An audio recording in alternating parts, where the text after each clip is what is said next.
Corte de Apelaciones de Concepción ordenó a Servicio del Estado a capacitarse en los derechos del adulto mayor. Funcionario de 72 años demandó por tutela laboral al organismo. Fallo de la Corte de Apelaciones de Santiago ordenó a Carabineros entregar información detallada sobre los controles de identidad que ha realizado a partir de julio del año 2016. La Corte Suprema otorgó libertad vigilada a mujer condenada por el homicidio de un hombre que la agredió sexualmente. La Corte de Apelaciones de Concepción ordenó al Ministerio de Obras Públicas que capacite a sus funcionarios en los derechos del adulto mayor.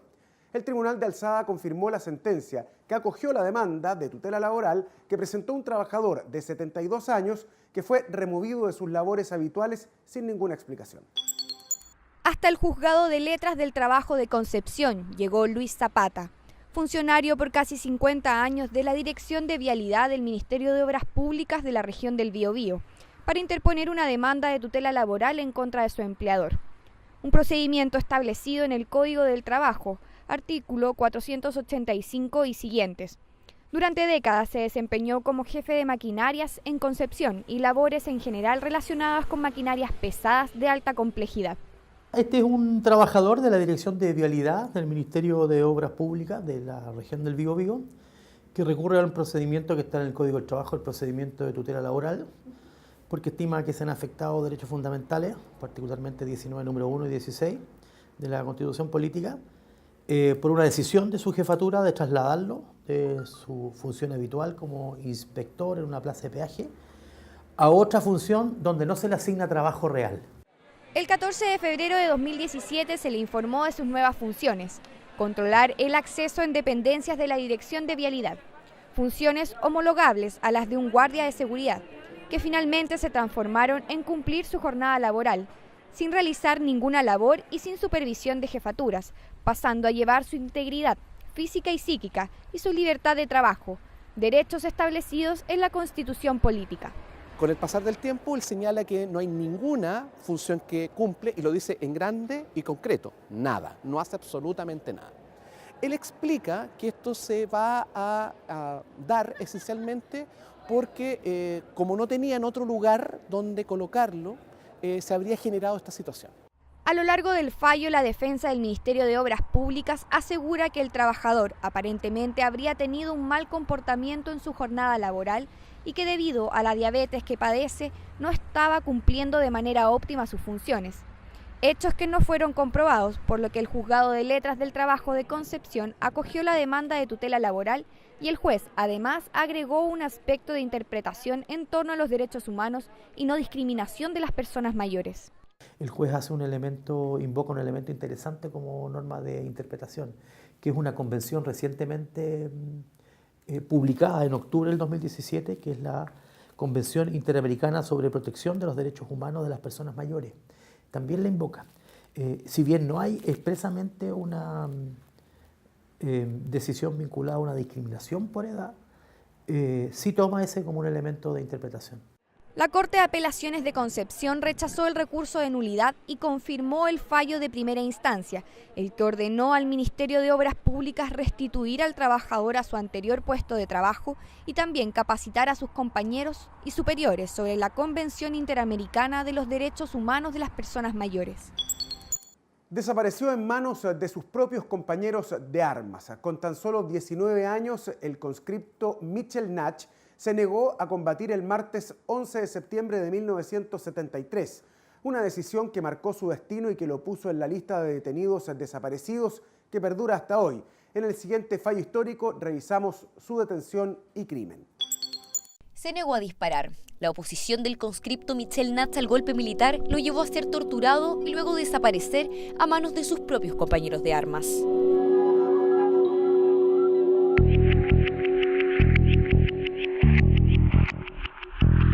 El conscripto Mitchell Salim Natch Sáez tenía 19 años el 11 de septiembre de 1973. Era miembro de las Juventudes Comunistas y realizaba su servicio militar en el Regimiento Granaderos número 2 de Iquique. El bombardeo a La Moneda alertó a su familia que estaba en Santiago. Y el miedo se convirtió en cosa espantosa. Es decir, el temor de que pasaran cosas, que Mitchell estaba en el ejército, nunca ocultó que era comunista, no tenía por qué ocultarlo tampoco, es decir, no era un pecado, no es un pecado, es una opción política, punto. Ese martes formaron a los conscriptos temprano y los superiores del ejército dieron las instrucciones. Desde el primer momento, Mitchell Natz se mostró contrario al alzamiento de las Fuerzas Armadas y el día siguiente pidió la baja. Fue detenido y llevado al regimiento de telecomunicaciones y posteriormente a Pisagua.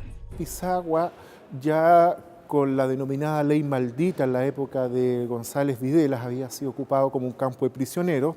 Pisagua, a la década de los 70, en sus principios, era una pequeña caleta pesquera cuyas características físicas impedían en general el tránsito vía terrestres. Lo aislaron cuando llegó a Pisagua porque era milico, pelo corto, y le hicieron el vacío.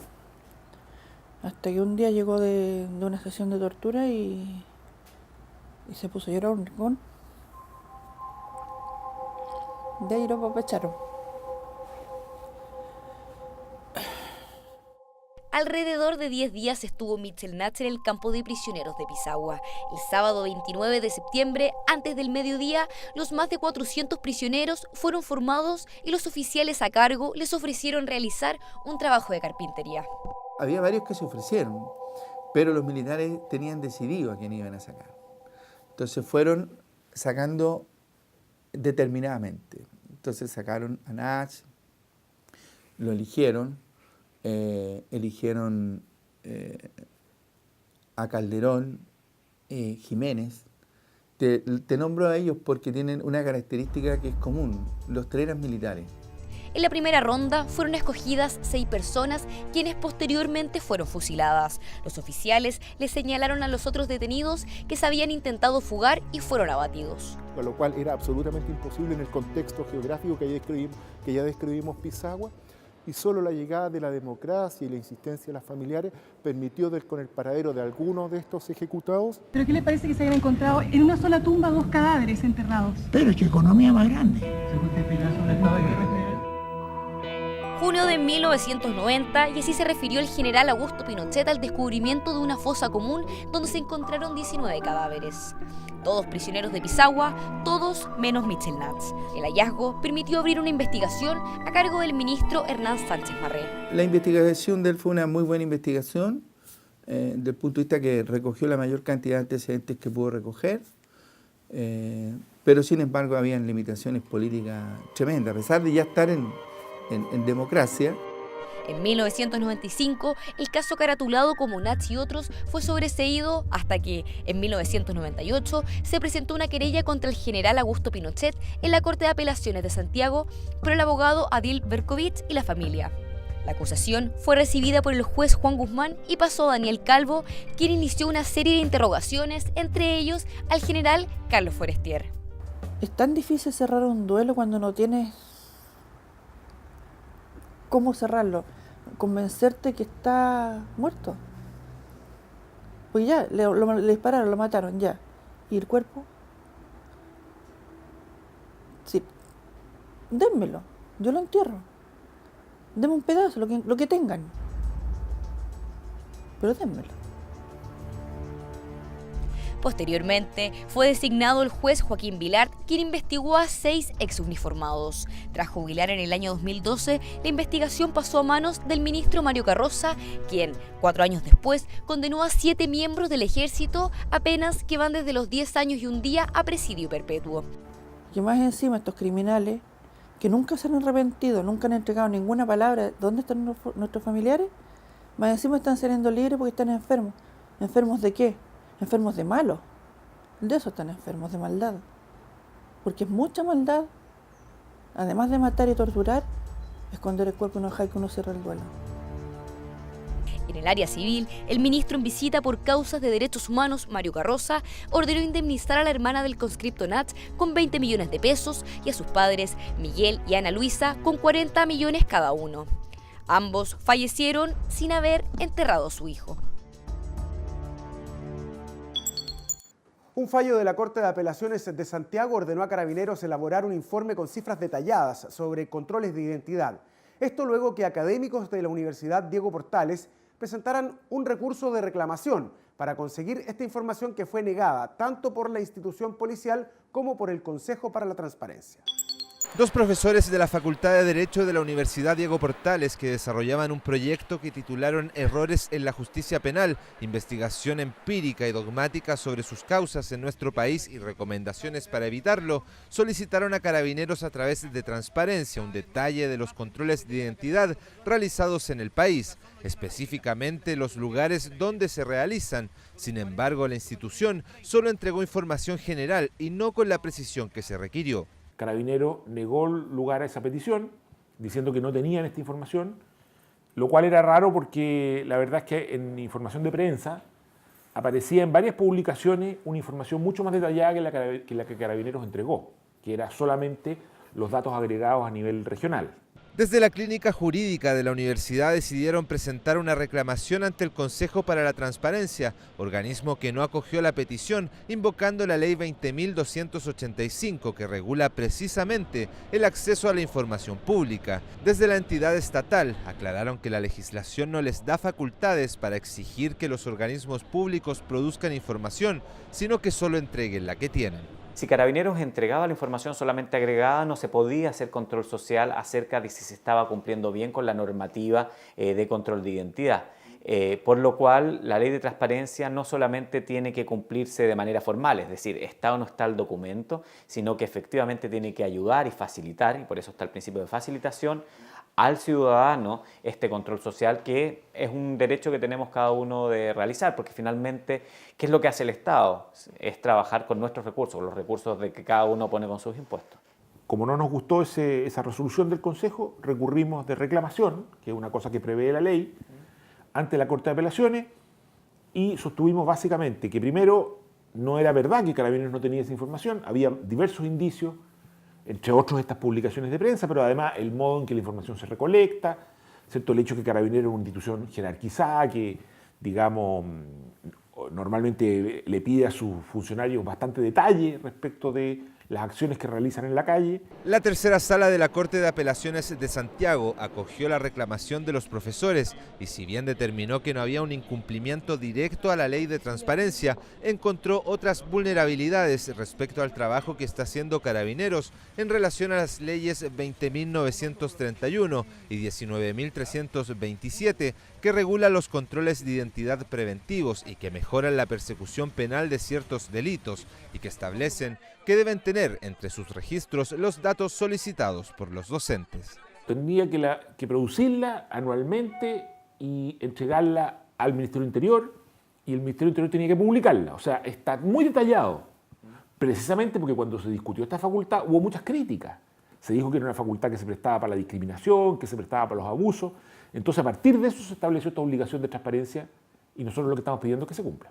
Alberto Prech, presidente ejecutivo de Chile Transparente, afirma que este es un fallo que marca antecedentes importantes para el país. Recuerda cuando Chile fue condenado en el año 2006 por no tener un sistema de acceso a la información y agrega que el acceso a la información y el derecho a saber es parte integrante de un derecho fundamental, que es el derecho a la libertad de expresión, consagrado en el artículo 19, número 12. Y además consagrado, por supuesto, en la Convención Interamericana de Derechos Humanos. Fue en sede de la Corte Interamericana de Derechos Humanos donde nosotros fuimos condenados, y por lo cual la Corte hace bien al tomar los argumentos también del derecho internacional, de este mismo fallo, que es el fallo Claude Reyes, en cuanto a entender de que Chile también tiene que respetar esto como una garantía de derechos humanos que tenemos todos los ciudadanos. Lo que determinó el Tribunal de Alzada es que la posición adoptada por Carabineros afecta a los principios de libertad de información, de apertura o transparencia, de máxima divulgación y de facilitación, consagrados todos en el artículo 11 de la Ley de Transparencia. Además, fijó en 60 días el plazo para que estos datos sean entregados una vez esté ejecutoriada la sentencia. Para ello habrá que esperar, porque la policía uniformada ingresó un recurso de queja ante la Corte Suprema. Fue condenada a 4 años de presidio efectivo por haber matado al hombre que la agredió sexualmente. Después de un fallo del Tribunal Constitucional, la Corte Suprema le concedió la libertad vigilada y en su fallo precisó la diferencia entre la pena que recibe el homicidio y la condena que debe cumplir la joven. Asesinó al hombre que la agredió sexualmente. El Tribunal Oral y lo Penal de Valparaíso condenó a Génesis Cerda a 4 años de presidio efectivo por el delito de homicidio simple. La defensa de la mujer planteó la opción de que ésta cumpliera la pena en libertad, lo que fue rechazado por el Tribunal de Alzada al no cumplir los requisitos que establece la Ley 18.216. Lo que hace la defensa es entablar un requerimiento ante el Tribunal Constitucional, ya solicitando que se declare ilegal en esa parte la Ley 18.216 que justamente trata sobre las penas sustitutivas. La defensa presentó un recurso de amparo en la Corte Suprema y paralelamente una acción en el Tribunal Constitucional. Este consideró las circunstancias, una agresión sexual, como la gran motivadora de las acciones que terminaron en un homicidio. En su pronunciamiento, flexibilizó la interpretación de la Ley 18.216, que en su artículo primero establece que las penas sustitutivas no se aplicarán, por ejemplo, a los autores de delito de homicidio. Con estos antecedentes, la Corte Suprema hizo una excepción a la regla. La Corte Suprema decide que es posible, ¿no es cierto?, otorgarle la libertad vigilada, vale decir, la pena sustitutiva, a doña Génesis Cerda. Y aquí es muy relevante también lo que dice la Corte Suprema, porque ellos justamente lo que hacen es distinguir. La principal excepción que hace el máximo tribunal es sobre los conceptos condena y pena que, antes del año 2013, se utilizaban como sinónimos al referirse al castigo que recibe una persona por un determinado delito. Sin embargo, ese año hubo una modificación en la legislación que cambió el panorama. Una persona cuando es condenada al castigo que establece el Código Penal, ese castigo puede ser sustituido por una pena sustitutiva. Por lo tanto, ya no necesariamente coincide lo que es condena con lo que es pena. La pena es la sanción que establece el Código Penal o leyes especiales para los delitos cometidos por una persona. La condena es cómo los tribunales deciden que el culpable cumpla la sanción. Esta se puede cumplir de manera efectiva, que es en prisión o en libertad, según las circunstancias de cada caso. Pero esa persona que cumple libre la condena está cumpliendo la pena. Está cumpliendo su castigo, pero en libertad.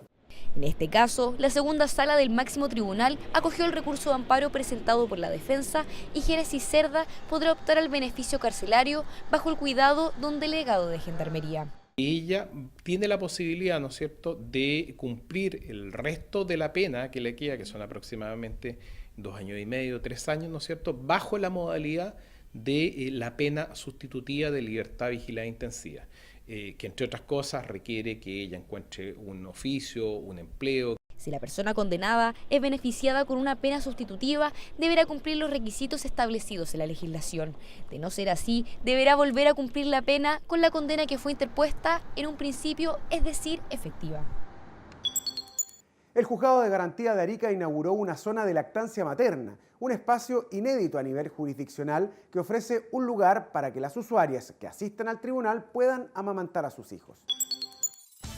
Con la presencia del presidente de la Corte de Apelaciones de Rancagua, Michel González, y los ministros Pedro Caro y Marcelo Vázquez, los jueces penales Víctor Ruiz, Rocío Casteló, Rodrigo Gómez y Patricio Acevedo presentaron su libro Duda, una actividad que se enmarcó en el inicio de actividades de celebración de los 50 años del Tribunal de Alzada.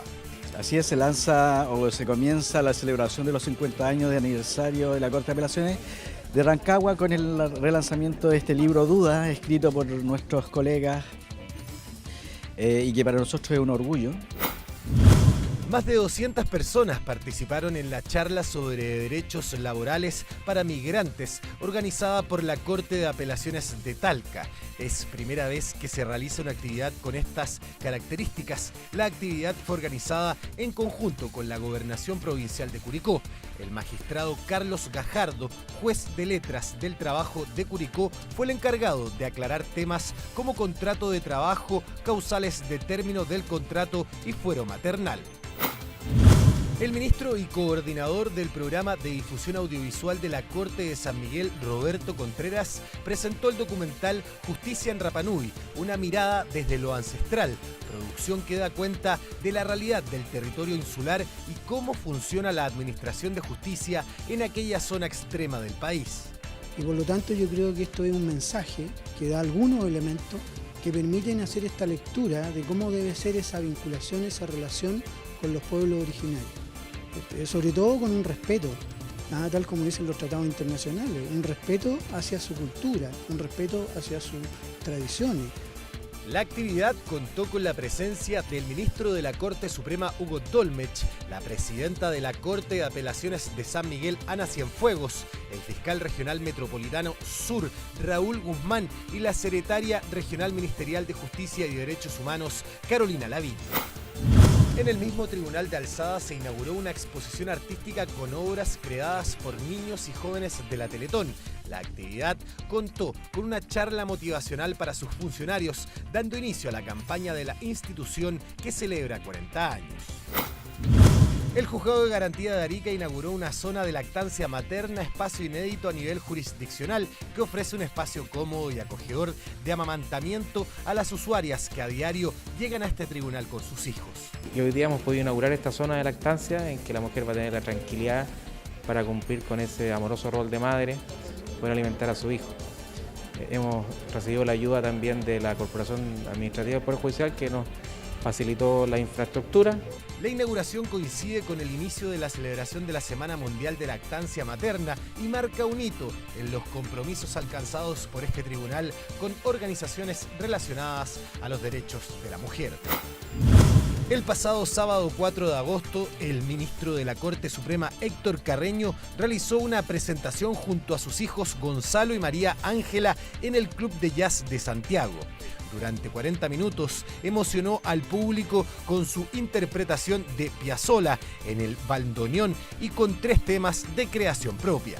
Y ahora estamos una noche más pasándolo bien, un buen rato, muy grato, muy agradable, haciendo estas pequeñas locuras que a uno le permiten no volverse loco, con el tráfago diario, con el trabajo y con todo aquello que claro, es nuestro principal deber, pero hay que tener alguna válvula de escape. La Corte de Apelaciones de Arica realizó un seminario de difusión sobre la regulación de los controles integrados. La actividad se enmarca dentro de las acciones propuestas por la mesa de trabajo realizada en 2017 entre la Dirección de Asuntos Internacionales y Derechos Humanos de la Corte Suprema y la Dirección Nacional de Fronteras y Límites del Estado.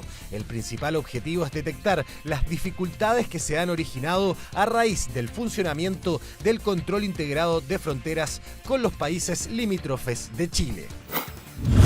El ministro de la Corte Suprema, Lamberto Cisternas, inauguró las mesas de trabajo para la elaboración de una guía de recomendaciones para mejorar el acceso a la justicia de grupos en situación de vulnerabilidad.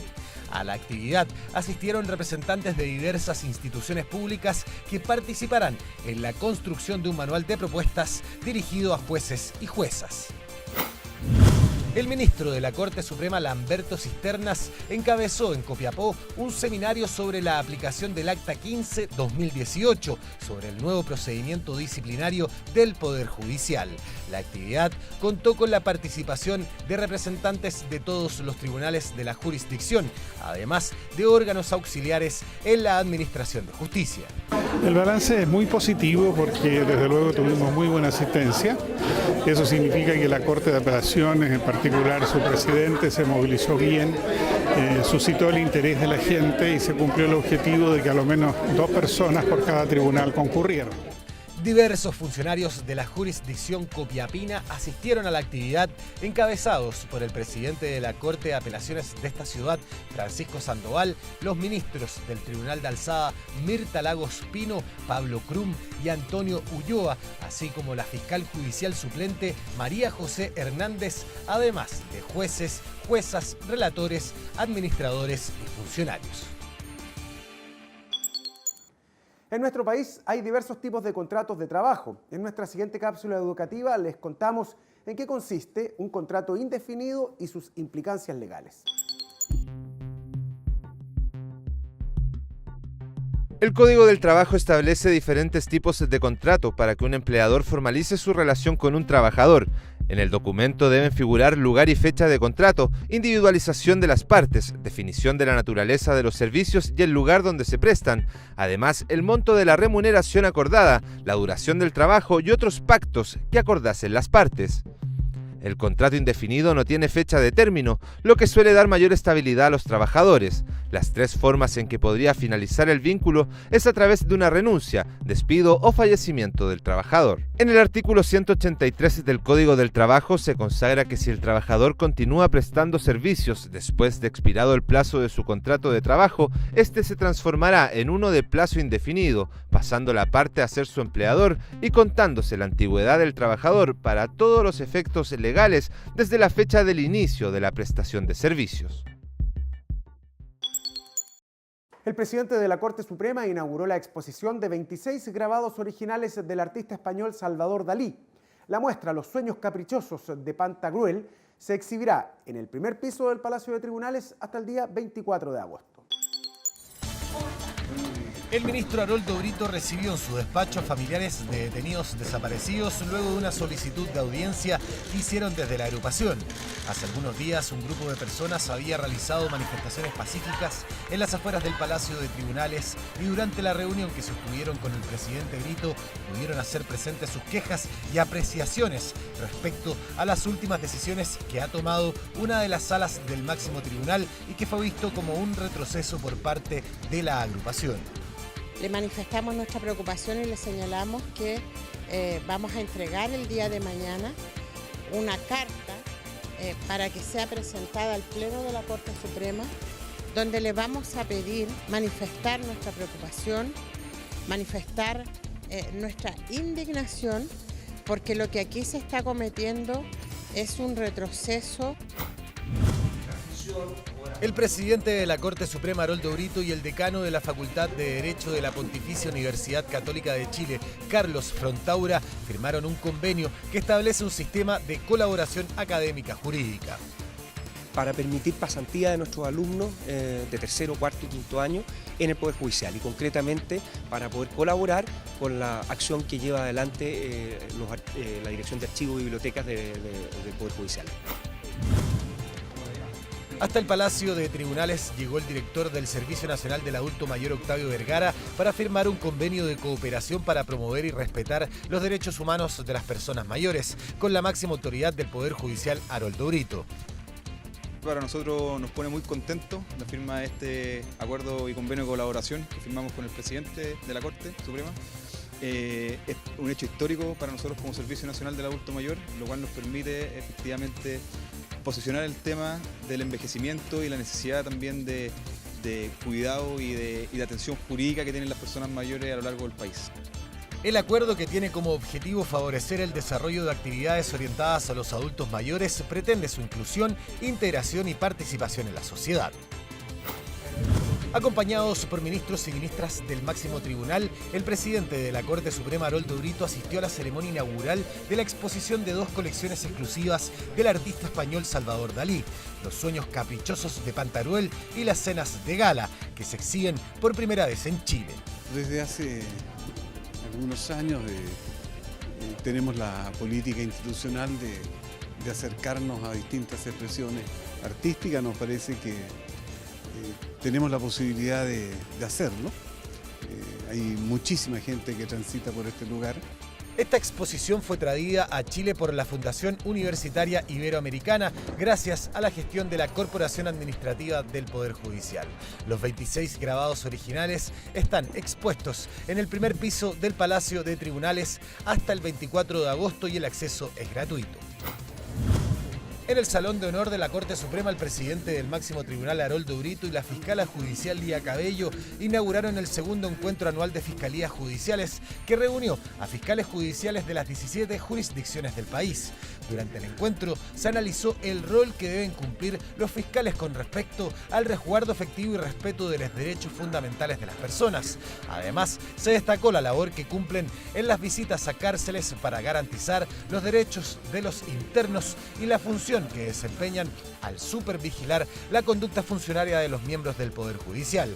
El encuentro duró 2 días. Tengo la convicción de que en la Fiscalía, los fiscales, las fiscalas, están generando un cambio tremendamente importante.